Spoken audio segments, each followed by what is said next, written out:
Students हम discuss करेंगे important news के बारे में। First news is regarding the Israel और हमास का जो कन्फ्लिक्ट है उसके पर्सपेक्टिव से है। स्टूडेंट्स, इजराइल और हमास का जो कन्फ्लिक्ट है उसको रिजोल्व करने के रिगार्डिंग में जो सीज फायर का जो प्रपोजल है उसको प्रपोज किया गया है इजिप्ट एंड कतर के द्वारा। आप देखिए कि हमास के द्वारा उस सीज फायर के प्रपोजल को एक्सेप्ट भी किया गया। आपको यहाँ पे हमास का जो डोमिनेटेड एरिया है उसके पर्सपेक्टिव से इंफॉर्मेशन होना चाहिए। स्टूडेंट, सपोज कीजिए इजराइल का मैप है, यहाँ पे आपको जो गाजा स्ट्रिप का जो एरिया है वो देखने के लिए मिलेगा जो कि हमास के द्वारा डोमिनेट किया जाता है। आप देखिए कि जो गाजा स्ट्रिप का जो एरिया है वो यहाँ पे सनाई पेनिनसुला के साथ में कनेक्टेड है। सनाई पेनिनसुला आपको इजिप्ट का जो पार्ट है वो देखने के लिए मिलता है और ये वो लैंड मास का एरिया है जो एशियन कॉन्टिनेंट को अफ्रीकन कॉन्टिनेंट के साथ में कनेक्ट करता है। स्टूडेंट्स, अगर हम सनाई पेनिनसुला का जो नॉर्दर्न पार्ट है उसके बारे में डिस्कस करें तो आप देखिए कि यहाँ पे आपको जो मेडिटेरियन सी है वो देखने के लिए मिलेगा। सदर्न पार्ट के पर्सपेक्टिव से अगर हम डिस्कस करें तो यहाँ पे आपको जो रेड सी का जो एरिया है वो देखने के लिए मिलता है, जिसके अंदर यहाँ पे आपको देखिए कि जो गल्फ ऑफ अकाबा का जो एरिया है जो इजराइल के साथ भी अपना एरिया शेयर करता है वो यहाँ पे सिचुएटेड है। गल्फ ऑफ अकाबा जो रेड सी से यहाँ पे कनेक्ट किया करता है। स्टूडेंट्स, इसी जो गाजा स्ट्रिप है उसका जो सदर्न पार्ट है वो सनाई पेनिनसुला के साथ में अपना एरिया शेयर करता है। वहाँ पे जो बॉर्डर एरिया है जो इजराइल के द्वारा कंट्रोल नहीं किया जाता है, जो इजिप्ट की फोर्सेज के द्वारा कंट्रोल किया जाता है, जिसको कि हम रफा बॉर्डर के नाम से जानते हैं। रफा बॉर्डर के ऊपर इजराइल के द्वारा जो अटैक है वो किया जा सकता है, तो उसी के रिगार्डिंग में यहाँ पे जो सीज फायर का जो प्रपोजल है उसको एक्सेप्ट किया गया हमास के द्वारा। स्टूडेंट्स, अगर हम डिस्कस करें इजराइल और हमास का जो कन्फ्लिक्ट है उसके पर्सपेक्टिव से तो आप देखिए कि जो गाजा स्ट्रिप का एरिया है यहीं से ही 7 अक्टूबर का वो डे है जिस दिन हमास के द्वारा जो अटैक है वो किया गया था इजराइल के कुछ एरियाज है वहाँ पे। उसके लेटर फेज के अंदर आपको देखने के लिए मिलेगा कि इजराइल के द्वारा जो काउंटर अटैक है उसको कैरी आउट किया गया। उसी काउंटर अटैक के अंदर में गाजा स्ट्रिप के अंदर जो 34,000 के आसपास जो पर्सनस हैं उनका डेथ हो चुका है प्रेजेंट समय के अंदर में।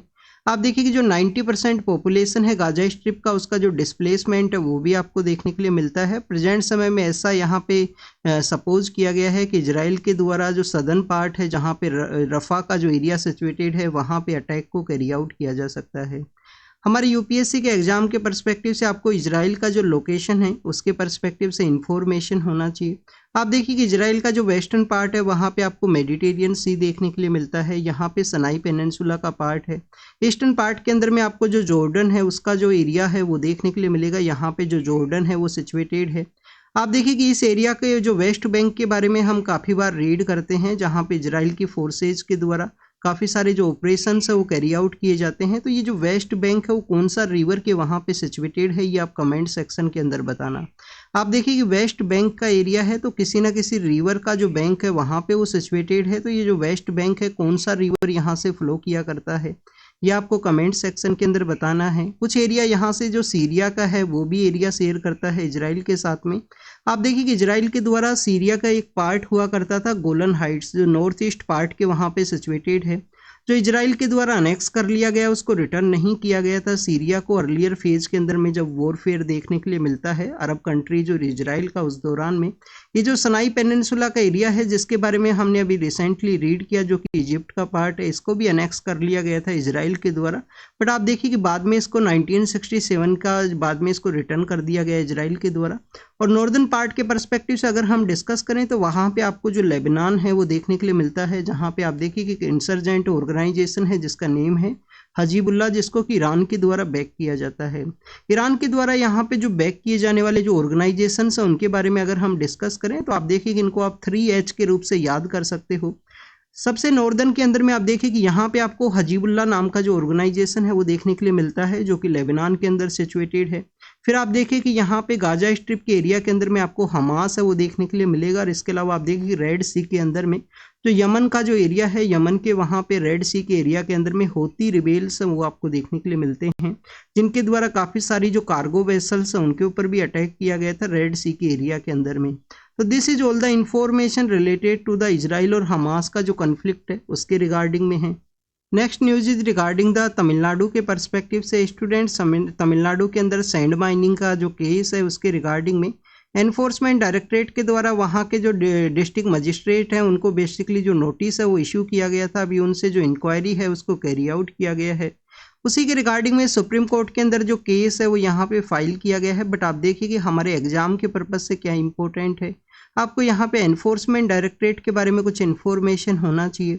आप देखिए एनफोर्समेंट डायरेक्टरेट का जो अर्लियर नेम है एनफोर्समेंट यूनिट के रूप से हुआ करता था। मिनिस्ट्री ऑफ फाइनेंस के अंडर में ये जो ऑर्गेनाइजेशन है आपको देखने के लिए मिलता है। मिनिस्ट्री ऑफ फाइनेंस का कौन सा डिपार्टमेंट है, क्योंकि आप देखिए कि मिनिस्ट्री ऑफ फाइनेंस के अंदर भी आपको जो 6 डिपार्टमेंट्स है वो देखने के लिए मिलते हैं। तो किस डिपार्टमेंट के अंडर में ये जो एनफोर्समेंट डायरेक्टरेट है वो आपको देखने के लिए मिलेगा। क्या मिनिस्ट्री ऑफ यहाँ पे डिपार्टमेंट ऑफ रेवेन्यू के अंडर में है, या कौन सा डिपार्टमेंट है जिसके अंडर में है मिनिस्ट्री ऑफ फाइनेंस का, ये आपको जरूर से पता होना चाहिए। एनफोर्समेंट यूनिट अर्लियर नेम हुआ करता था, बाद में नाम चेंज किया गया, मिनिस्ट्री ऑफ फाइनेंस के अंदर में है। फाइनेंस का जो भी फ्रॉड है उसको यहाँ पे इंक्वायर किया जाता है, ये बेसिकली एनफोर्समेंट डायरेक्टरेट के द्वारा। तमिलनाडु का जो सैंड माइनिंग के बारे में डिस्कस किया गया है, तो तमिलनाडु के अंदर एक फॉरेस्ट, एक डेजर्ट का एरिया भी आपको देखने के लिए मिलता है, जिसको कि हम थेरी डेजर्ट के रूप से जानते हैं। आप देखिए कि जो थेरी डेजर्ट का एरिया है जो तमिलनाडु के अंदर सिचुएटेड है, वहाँ पे आपको जो रेड सैंड के जो ड्यून्स है, रेड सैंड के जो ड्यून्स हैं वो आपको देखने के लिए मिलेंगे। रेड सैंड का जो प्रेजेंस है वो आपको देखने के लिए मिलता है। एक एरिया के अंदर में ये जो थेरी डेजर्ट का एरिया है वो क्रिएट हुआ है। नेक्स्ट अगर हम बात करें स्टूडेंट, झारखंड के जो सीएम है उनको अरेस्ट किया गया था। आप देखिए उनके बाद में उनके द्वारा अपना जो पोस्ट है उससे जो ट्वीट है वो कर दिया गया, रेजिग्नेशन सबमिट कर दिया गया था। तो उन्हीं का केस के रिगार्डिंग में उनके द्वारा अपील किया गया है कि उनका जो सुनवाई है उसको जल्दी किया जाए।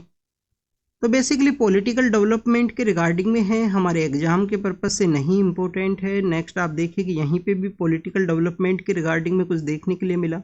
एनआईए को जो प्रोब है वो दिया गया है कि एक बैंड ऑर्गेनाइजेशन है, उससे बेसिकली उस फंडिंग के रिगार्डिंग में यहाँ पे एनआईए के द्वारा इंक्वायरी को कैरी आउट किया जाए, ऐसा जो दिल्ली के एलजी हैं उनके द्वारा रिकमेंड किया गया है। एनआईए के बारे में आपको पता होना चाहिए, जब 26/11 का जो इंसिडेंट देखने के लिए मिला था, तो 2008 का जो 26/11 का जो इंसिडेंट है उसी के बाद में इस ऑर्गेनाइजेशन को क्रिएट किया गया, जिसका मेन वर्क है जो एंटी टेररिस्ट एक्टिविटीज़ हैं, जो टेररिज्म का जो एक्टिविटी है उनके अगेंस्ट में यहाँ पे जो इंक्वायरी है उसको कैरी आउट करना। नेक्स्ट अगर हम बात करें स्टूडेंट, ये जिस ऑर्गेनाइजेशन से फंडिंग के बारे में डिस्कस किया गया है वो बेसिकली इंडिया के अंदर आपको एक बैंड ऑर्गेनाइजेशन के रूप से देखने के लिए मिलता है, तो उसको भी यहाँ पे डिस्कस किया गया। अगर हम नेक्स्ट न्यूज़ के बारे में डिस्कस करें students, next news is regarding the Kerala के पर्सपेक्टिव से है। आप देखिए कि H5N1 के जो इंसिडेंट्स हैं वो सामने आए थे, तो उसी के जो मोर बर्ड्स हैं उनका यहाँ पे जो डेथ है उसके बारे में बताया गया है। केरल का जो अल्लपुजा नाम का जो डिस्ट्रिक्ट का एरिया है वहाँ पे आप देखिए कि जो बर्ड फ्लू के जो इंसिडेंट्स हैं वो सामने आए हैं। कुछ दिन पहले हमने न्यूज़पेपर के अंदर ही द हिंदू का जो न्यूज़पेपर है उसी के अंदर रीड किया था स्टूडेंट्स कि वहाँ पे जो डक फार्मिंग है, जो डक फार्मिंग को कैरी आउट किया जाता है वहाँ के जो फार्मर्स के द्वारा, तो आप देखिए कि डक फार्मिंग के ऊपर भी जो इम्पैक्ट है वो देखने के लिए मिला है। यहाँ पे जो बर्ड फ्लू है, जो बर्ड्स का जो डेथ है वो देखने के लिए मिला है। अल्लापूजा का एरिया है, कुट्टानाड का एरिया है, उसी के अंदर में स्टूडेंट्स केरल का ये जो एरिया है यहाँ पे काफ़ी बार लास्ट 10 ईयर के अंदर में 6 टाइम्स आपको बर्ड फ्लू के जो केसेज हैं उनके जो नंबर ऑफ केसेज हैं वो हायर देखने के लिए मिलते हैं, तो उसके बारे में भी डिस्कस किया था। ये शायद संडे का जो द हिंदू का न्यूज़पेपर है उसके अंदर हमने इसके बारे में रीड किया था। नेक्स्ट अगर हम बात करें स्टूडेंट्स, यहाँ पे कश्मीर वैली के पर्सपेक्टिव से डिस्कस किया गया है कि कैसे वहाँ पे जो वोटर्स का जो पार्टिसिपेशन है उसको इंक्रीज किया जाए। तो आप देखिए कि जो कश्मीर वैली के अंदर वोटर्स का जो पार्टिसिपेशन है उस न्यूज़ को ऑलरेडी हमने यहाँ पे काफ़ी बार रीड किया है कि इलेक्शन कमीशन के द्वारा मॉडल कोड ऑफ कंडक्ट के दौरान में स्वीप का जो प्रोग्राम है उसको ऑर्गेनाइज किया जाता है, वोटर्स को अवेयरनेस है उसको जनरेट किया जाता है। इसके अलावा आप देखिए कि वोटर्स के पार्टिसिपेशन के रिगार्डिंग में सोशल अवेयरनेस के जो कैंपेन्स हैं उनको भी कैरी आउट किया गया है जम्मू एंड कश्मीर के एरिया के अंदर में। नेक्स्ट अगर हम बात करें स्टूडेंट्स एडिटोरियल्स के पर्सपेक्टिव से है, आप देखिए कि यहाँ पे मुल्ला पेरियार डैम है जो कि केरल के अंदर सिचुएटेड है। मुल्ला पेरियार डैम आपको केरल के अंदर कहाँ पे देखने के लिए मिलता है, इडुक्की डिस्ट्रिक्ट का एरिया है, इडुक्की डिस्ट्रिक्ट के अंदर ये सिचुएटेड है। तो आप देखिए कि जो वेस्टर्न फ्लोइंग रिवर्स है उनका जो वाटर है उसको डाइवर्ट किया जा सके, जिससे कि यहाँ पे मदुरई का जो एरिया है, मदुरई के अलावा आप देखिए कि जो शिवगंगा का जो एरिया है तमिलनाडु के अंदर में, वहाँ पे वाटर का जो अवेलेबिलिटी है उसको इंश्योर किया जा सके इस जो मुल्ला पेरियार डैम है उसके थ्रू में। स्टूडेंट जो पेरियार रिवर है, मुलियार जो रिवर है उसके कन्फ्लुएंस के रीजन के अंदर में इसको क्रिएट किया गया है। जो डैम है वो सिचुएटेड है केरल के अंदर में, केरल का जो इडुक्की डिस्ट्रिक्ट का एरिया है वहाँ पे ये सिचुएटेड है। बट आप देखिए कि वाटर का जो अवेलेबिलिटी है वो आपको तमिलनाडु के पर्सपेक्टिव से देखने के लिए मिलता है। यहाँ पे डैम सेफ्टी के रिगार्डिंग में डिस्कस किया गया है। 2021 के दौरान में आपको एक डैम सेफ्टी का जो एक्ट है वो भी देखने के लिए मिलता है इंडिया के अंदर में, कि डैम सेफ्टी को इंश्योर करना चाहिए, उसका कोई इम्पैक्ट ना देखने के लिए मिले। तो उन सभी जो पॉइंट्स हैं उसको यहाँ पे डिस्कस किया गया। नेक्स्ट अगर स्टूडेंट्स आप देखिए कि केरल के अंदर में आपको 2018 के समय एक फ्लड का जो सिचुएशन देखने के लिए मिलता है, वो भी आप देखिए कि डैम के अंदर जो वाटर मैनेजमेंट है उसी के रिगार्डिंग में आपको जो बेसिकली जो फ्लड का जो सिचुएशन है वो क्रिएट हुआ था 2018 के समय में केरल के वहाँ पे उस दौरान में। नेक्स्ट आप देखिए कि क्लाइमेट चेंज का जो वर्डिक्ट है रिसेंटली हमारे सुप्रीम कोर्ट के द्वारा हमारा जितना भी क्लाइमेट का जो कंडीशंस क्रिएट होती हैं, एडवर्स क्लाइमेटिक कंडीशंस है, उसके अगेंस्ट में फंडामेंटल राइट है उसको यहाँ पे डिस्कस किया गया है कि आर्टिकल 14 के अंडर में, आर्टिकल 14 इसके अलावा आप देखिए कि आर्टिकल जो 21 है राइट टू लाइफ है, उसके अंडर में यहाँ पे हर एक पर्सन को राइट है कि एडवर्स जो क्लाइमेटिक कंडीशंस है उसको यहाँ पे जो राइट टू लाइफ है उसको इंश्योर किया जाए। यहाँ पे स्टेट का रिस्पॉन्सिबिलिटी है हर एक पर्सन के रिगार्डिंग में। तो स्टूडेंट्स अगर हम इस जजमेंट के रिगार्डिंग में डिस्कस करें तो आप देखिए कि जो ग्रेट इंडियन बस्टर्ड है उसका रिगार्डिंग में केस के अंदर सुप्रीम कोर्ट के द्वारा इसको ऑब्जर्व किया गया। अभी जो ग्रेट इंडियन बस्टर्ड है वो क्यों न्यूज़ के अंदर है? फर्स्ट तो आपको यहाँ पे इन्फॉर्मेशन होना चाहिए कि राजस्थान का स्टेट बर्ड है। काफ़ी बार ऐसा क्वेश्चन पूछ लिया जाता है। जैसे आप देखिए कि यहाँ पे हमने तमिलनाडु के बारे में रीड किया। तमिलनाडु का जो स्टेट एनिमल है जिसको कि हम बेसिकली नीलगिरी तहर के रूप से जानते हैं, उसका जो मेजर पॉपुलेशन है वो आपको एक एरिया के अंदर देखने के लिए मिलता है, इराविकुलम नेशनल पार्क। और इराविकुलम नेशनल पार्क कहाँ पे सिचुएटेड है? केरल का जो इडुक्की डिस्ट्रिक्ट है वहाँ पे वो आपको देखने के लिए मिलेगा। तो स्टूडेंट्स इस तरीके से आपको इन्फॉर्मेशन होना चाहिए। आप देखिए कभी प्रोजेक्ट जो नीलगिरी तहर है उसको भी लॉन्च किया गया है तमिलनाडु की गवर्नमेंट के द्वारा कि उनका जो डिफरेंट एरियाज के अंदर जो पॉपुलेशन है उसको रिकॉग्नाइज किया जा सके। अगर हम बात करें क्लाइमेट चेंज का जो वर्डिक्ट है उसको हाफ हार्टेड के रूप से बताया गया है। यहाँ पे जो ग्रेट इंडियन बस्टर्ड है उसके रिगार्डिंग में, ग्रेट इंडियन बस्टर्ड कहाँ का स्टेट एनिमल है? राजस्थान का स्टेट एनिमल है, स्टेट बर्ड है। स्टूडेंट्स IUCN स्टेटस क्या है यहाँ पे ग्रेट इंडियन बस्टर्ड का, ये आपको जानकारी होना चाहिए। आपको कमेंट सेक्शन के अंदर बताना, अगर नहीं पता है तो रीड करना इसके बारे में। आप देखिए कि डेजर्ट का एरिया हो या सेमी डेजर्ट का जो एरिया है उसके अंदर में ये रहा करते हैं। इसी एरिया के अंदर में आपको डेजर्ट नेशनल पार्क आपको देखने के लिए मिलेगा। काफ़ी सारे जो ग्रेट इंडियन बस्टर्ड हैं, उनका जो डेथ है वो आपको देखने के लिए मिलता है ड्यू टू द, क्योंकि वेस्टर्न राजस्थान के अंदर में रिन्यूएबल एनर्जी को इंश्योर करने के रिगार्डिंग में काफ़ी सारी जो पावर लाइंस हैं, पावर लाइंस का जो यूज है वो देखने के लिए मिलता है। विंड जो बेसिकली विंड एनर्जी को यूज किया जा सके ऐसी आपको जो विंड का जो टर्बाइंस है वो भी आपको देखने के लिए मिलती हैं। तो उसी के रिगार्डिंग में इनका जो डेथ है वो देखने के लिए मिलता है। सुप्रीम कोर्ट के द्वारा समय समय पे डिफरेंट वर्डिक्ट्स को वहाँ पे बताया गया है कि पावर लाइंस के ऊपर में जो डिफ्लेक्टर है उसको लगाया जाए। बट आप देखिए कि डिफ्लेक्टर की वजह से भी इनका जो डेथ है वो कंटिन्यूस देखने के लिए मिला। तो एक बार सुप्रीम कोर्ट के द्वारा बेसिकली रिजल्ट के अंदर बताया गया था कि पावर लाइंस को अंडरग्राउंड में कैरी आउट किया जाए। तो स्टूडेंट्स उसी की रिगार्डिंग में यहाँ पे क्लाइमेट चेंज के काफ़ी सारे जो इनिशिएटिव्स हैं, जैसे कि सोलार का प्रोजेक्ट्स हैं, उसके रिगार्डिंग में उसके क्या इम्पैक्ट हुए, उन सभी के बारे में यहाँ पे डिस्कस किया गया है। इसके अंदर आप देखिए कि हमने अभी रिसेंटली जो 22 अप्रैल का जो डे है जिसको कि हम अर्थ डे के रूप से सेलिब्रेट करते हैं, उस दौरान में भी हमने डिस्कस किया था कि यहाँ पे जो सोलार के जो प्लांट्स है वो लार्जेस्ट लेवल के ऊपर सोलार का जो पार्क है वो कहाँ पे देखने के लिए मिलेगा। वेस्टर्न राजस्थान के अंदर में आपको एक पार्क का एरिया देखने के लिए मिलता है जिसको कि हम भाडला के रूप से जानते हैं। भाडला एक सोलार पावर प्लांट है, काफ़ी लार्जेस्ट आपको सोलार का जो पार्क है वो देखने के लिए मिलेगा। पावागढ़ नाम की एक जगह है कर्नाटका के अंदर में आप देखिए कि कौन सी जगह है? पावागढ़ के वहाँ पे भी सिचुएटेड है। तो स्टूडेंट्स बेसिकली ये जो हमारे सोलार के रिन्यूएबल के जो पावर प्रोजेक्ट्स है वहाँ पे जो लोकल इकोसिस्टम है उसको ये इम्पैक्ट करते हैं। जैसे कि आप देखिए कि कच्छ का जो रीजन है वहाँ पे मालधारी ट्राइब के द्वारा काफ़ी सारे आपको जो रिजर्व फॉरेस्ट है उसके रिगार्डिंग में जो कंजर्वेशन का जो एक्टिविटी है वो देखने के लिए मिलता है। बन्नी ग्रासलैंड के बारे में आपको पता ही होगा, जो कच्छ के एरिया के अंदर में मालधारी ट्राइब के द्वारा कैसे लैंड का रिस्टोरेशन के रिगार्डिंग में उसको यूज किया जाता है। तो पावागढ़ के अंदर भी सेम इंसिडेंट सामने आया है। जो यहाँ पे भाडला नाम की जो जगह है वेस्टर्न राजस्थान के अंदर में, वहाँ पे आप देखिए ओरांस नाम का जो लोकल यहाँ पे जो ग्रोव्स हैं वो हुआ करते हैं। उनका भी जो इम्पैक्ट है वो देखने के लिए मिला है। तो आप देखिए कि लोकल जो इंडिजीनियस जो एक्टिविटीज़ हैं उसके ऊपर इम्पैक्ट है वो देखने के लिए मिला है। ये जो रिन्यूएबल एनर्जी के जो प्रोजेक्ट्स हैं उसके इम्पैक्ट के बारे में यहाँ पे डिस्कस किया गया। ऑनलाइन गेमिंग सेक्टर के बारे में है। आप देखिए इंडिया के अंदर जो गेमिंग सेक्टर है आने वाले दिनों के अंदर में 300 मिलियन के आसपास डॉलर का इसका जो स्ट्रेंथ है वो देखने के लिए मिलेगा। प्रेजेंट समय में इसके अंदर जो ग्रोथ है वो भी काफ़ी ज़्यादा देखने के लिए मिला है। और आप देखिए कि गेमिंग सेक्टर के बारे में जब भी डिस्कस किया जाता है तो काफ़ी सारा यहाँ पे जो टेक्नोलॉजी का डेवलपमेंट हुआ है, वर्चुअल रियलिटी है, ऑगमेंटेड रियलिटी है, और भी काफ़ी सारे जो एरियाज़ हैं उसका भी यहाँ पे जो डेवलपमेंट है वो देखने के लिए मिला है।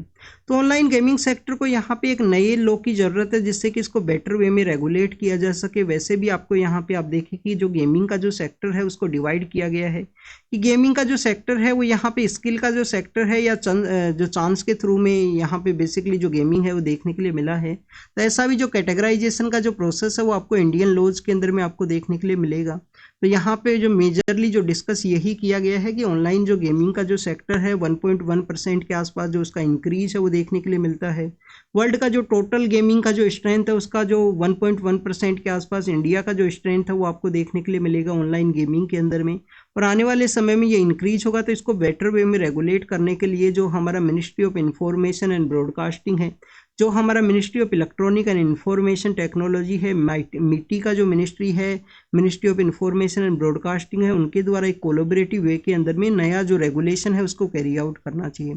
नेक्स्ट अगर हम बात करें स्टूडेंट्स, यहाँ पे डिस्कस किया गया है reporters without border. Reporters without border के द्वारा एक बेसिकली इंडेक्स है वो निकाला जाता है जिसको कि प्रेस फ्रीडम इंडेक्स के रूप से जानते हैं। स्टूडेंट्स लिटिल बिट यहाँ पे इम्प्रूवमेंट देखने के लिए मिला है इंडिया का रैंकिंग के अंदर में। अगर हम इंडिया के रैंकिंग के पर्सपेक्टिव से डिस्कस करें 159 जो रैंकिंग है वो देखने के लिए मिला है आउट ऑफ 180 कंट्रीज की। आप देखिए वो रैंकिंग के बारे में डिस्कस किया गया क्यों क्या ऐसे रीजन है जिसकी वजह से इंडिया का जो रैंकिंग है वो डिक्लाइन हुआ है प्रेस फ्रीडम इंडेक्स के अंदर में। किसके द्वारा निकाला जाता है? रिपोर्टर्स विदाउट बॉर्डर के द्वारा इसको निकाला जाता है। कार्बन फार्मिंग के बारे में है नेक्स्ट न्यूज़। आप देखिए कि कार्बन फार्मिंग के बारे में यहाँ से क्वेश्चन ये पूछा गया है। आप देखिए रिपोर्टर्स विदाउट बॉर्डर के बारे में हमने इस न्यूज़ के अंदर डिस्कस किया। 2016 का जो प्रीलिम्स का पेपर हुआ था यूपीएससी का, तो उसके अंदर एक क्वेश्चन पूछा गया था स्टूडेंट्स, रिपोर्टर्स विदाउट बॉर्डर नाम का एक ऑर्गेनाइजेशन है जो न्यूज़ के अंदर हुआ करता था। तो आपसे क्वेश्चन पूछ लिया जाएगा कि रिपोर्टर्स विदाउट बॉर्डर का जो कॉन्सेप्ट है वो किस सेक्टर के रिगार्डिंग में इंपॉर्टेंट है। रिपोर्टर्स विदाउट बॉर्डर जो डॉक्टर्स विदाउट बॉर्डर का जो कॉन्सेप्ट है वो किस सेक्टर के रिगार्डिंग में, ऐसे आपसे क्वेश्चन है वो पूछे जा सकते हैं। कार्बन फार्मिंग के बारे में है। कार्बन फार्मिंग का बेसिक मोटिव यही है कि यहाँ पे जो एग्रीकल्चर है उसको रिवाइवल किया जाए जिससे कि एग्रीकल्चर का जो प्रोडक्टिविटी है वो इंक्रीज हो। केमिकल जो इंसेक्टिसाइड पेस्टिसाइड्स है उनका यूज है उसको यहाँ पे रिड्यूस किया जा सके। और आप देखिए कि जो कार्बन फार्मिंग है उसको इस वजह से इम्प्लीमेंट करना है कि जहाँ पे जो रीजनरेटिव एग्रीकल्चर जो प्रैक्टिस है उसके थ्रू इकोसिस्टम को रीस्टोर किया जा सके। जैसे कि आप देखिए कि एग्रीकल्चर का जो प्रोडक्टिविटी है वो भी इम्प्रूव हो। सोयल का जो हेल्थ है, सोयल के हेल्थ के रिगार्डिंग में आपको सोयल हेल्थ कार्ड के बारे में पता होना चाहिए। गवर्नमेंट के द्वारा एक सोयल हेल्थ कार्ड है उसको लॉन्च किया गया था। हर एक जो एग्रीकल्चर फील्ड है उसका जो प्रोडक्टिविटी है उसकी हेल्थ के रिगार्डिंग में जो एनपी की रेशियो है, किस तरीके से फर्टिलाइजर्स का यूज किया जाएगा वो भी आपको देखने के लिए मिलता है। तो उसी के रिगार्डिंग में जो कार्बन फार्मिंग है उसको यहाँ पे डिस्कस किया गया है।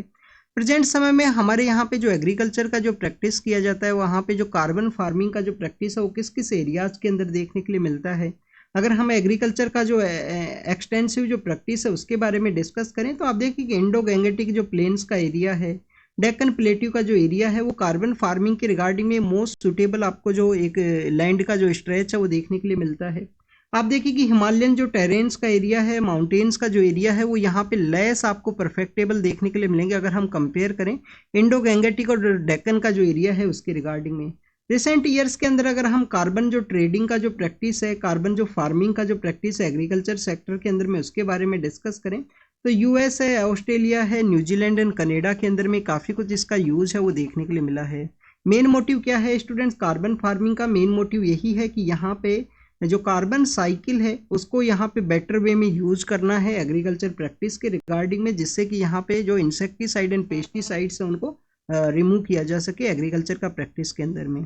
नेक्स्ट अगर हम बात करें स्टूडेंट, थर्ड फेज का जो वोटिंग है उसके बारे में डिस्कस किया गया है कि थर्ड फेज के अंदर में कुछ सीट्स के ऊपर जो वोटिंग का जो प्रोसेस है वो देखने के लिए मिलेगा।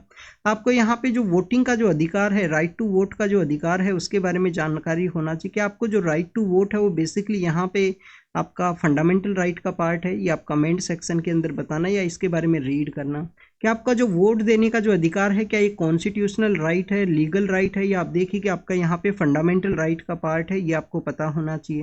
वोटिंग का एज के बारे में भी आपको पता होना चाहिए। 61 जो कॉन्स्टिट्यूशन अमेंडमेंट एक्ट है उसके थ्रू यहाँ पे 21 ईयर से इसको रिड्यूस करके 18 ईयर का जो पर्सन है उसको एलिजिबल माना गया था कि उसके द्वारा वोटिंग राइट है वो दिया गया है।